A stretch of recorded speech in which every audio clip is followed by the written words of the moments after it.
Nakatakdang magharap sa Senado ngayong araw ang pamilya Mulak at ang dalawang independent contractors ng GMA Network na sinampahan nila ng kasong sexual harassment. At bagamat humingi ng tawad ang dalawang akusado sa ama ng biktima na si Nino Mulak, iginiit ng veteranong aktor na dapat pa rin silang managot sa batas. Ang buong detalye ibabalita ni Raymond Dadpaas. Maghaharap ang pamilya Mulak at ang dalawang inakusahan ng pang-abuso sa aktor na si Sandro Mulak. Ito ay sa pagpapatuloy ng hearing ng Senate Committee on Public Information and Mass Media ni Senador Robin Padilla.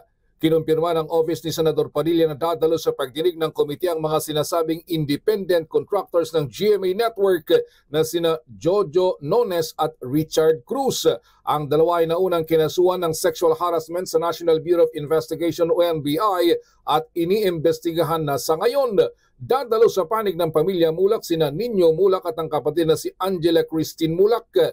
Sa naunang pagdinig ay nilinaw ng management ng GMA Network na hindi nila empleyado sina Nones at Cruz kundi sila ay mga independent contractors. Nagsagawa na din sila ng internal investigation at nagkaharap na sina Nino at ang dalawang akusado. Sabi ni Nino, nagsorry sa kanya ang dalawa at kanya itong tinanggap, ngunit ang sabi sa kanila ay kung ano ang nagawa nilang krimen ay dapat lang nilang panagutan sa batas. Nauna na ding tumanggi si Senador Ramon Bong Revilla Jr. sa kahilingan na parapin sa hearing ang aktor na si Sandro. Para kay Revilla, dagdag trauma ito sa batang aktor kaya't hindi na siya dapat paharapin sa hearing.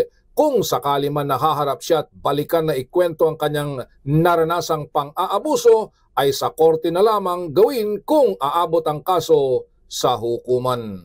Para sa MBC TV Network News, ito si Raymond Dadpaas ng RH28. Una sa Pilipinas, una sa Pilipino.